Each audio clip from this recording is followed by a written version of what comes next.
अस्सलाम वालेकुम फ्रेंड्स। ज़का अशरफ साहब ने इस्तीफ़ा दे दिया है।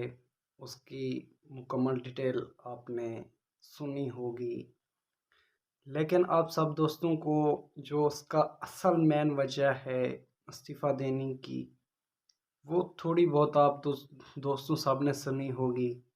लेकिन आज मैं आपको एक मेन रीज़न बताने वाला हूँ कि ज़का अशरफ साहब ने इस्तीफ़ा क्यों दिया। उसे किसी ने मजबूर किया है या उसने खुद एक बुनियादी तौर पर इस्तीफ़ा दिया है, लेकिन उसके इस्तीफ़े की डेट तो अभी बाकी थी। खैर, लेकिन ये तमाम तर तफसीलात निकल कर सामने आ रही हैं कि ज़का अशरफ साहब ने कुछ मजबूरियों की बिना पर इस्तीफ़ा दिया है। तो मैं आपको वो मजबूरियां बताना चाहता हूँ जिनकी बिना पर ज़का अशरफ साहब ने इस्तीफ़ा दिया है।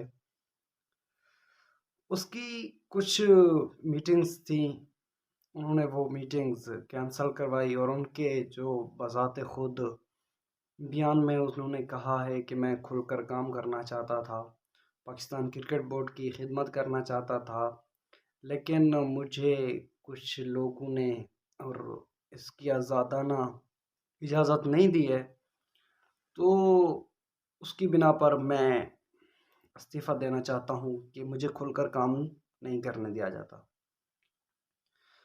तो अब चलते हैं, मैं आपको बताता हूँ कि मेन रीज़न क्या थी।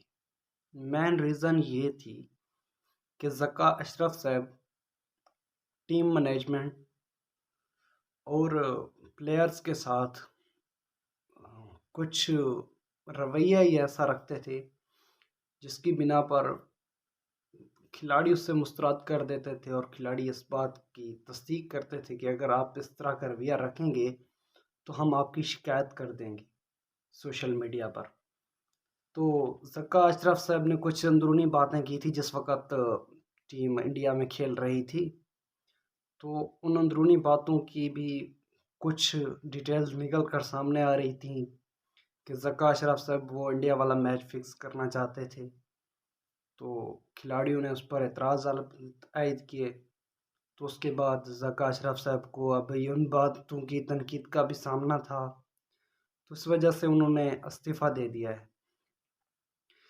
लेकिन कुछ वजूहात ये बताई जा रही हैं कि ज़का अशरफ साहब ने कहीं अरबों खरबों में कुछ मंसूबे तैयार किए थे, तो उन मंसूबों के लिए पैसे ले लिए, लेकिन अब उन पर काम दरामद नहीं हुआ। तो एक कमेटी तश्कील दी गई जो उनसे पूछना चाह रही थी कि आप ये मंसूबे जो इनके लिए आपने पैसे लिए हैं वो कहाँ हैं। तो उसकी बिना पर ज़का अशरफ साहब को ये बात नापसंद लगी और उन्होंने मजबूरन इस्तीफ़ा दे दिया है। लेकिन आप दोस्त साहब बताएं, आप ने इसके दौरे चेयरमैनी और जो पिछले साबिक थे रमीज़ राजा साहब, उनकी दौरे हुकूमत में आप दौरे चेयरमैनी या दौरे हुकूमत भी आप कह सकते हैं, जब जो चेयरमैन होता है वो बादशाह होता है, हुक्मरान ही होता है, उसके दौरे हुकूमत में आपने कैसा पाया? मुझे तो रमीज़ राजा साहब इनसे बहुत ही हिस्से बेहतर और बेहतरीन लगते थे, क्योंकि उनके दौर में टीम अच्छी थी, टीम एक यूनिट बनकर खेल रही थी और वो भी खुद जाकर टीम की ज़रूरियात को देखते थे। लेकिन ज़का अशरफ साहब ने ये सब कुछ नज़रअंदाज किया हुआ था।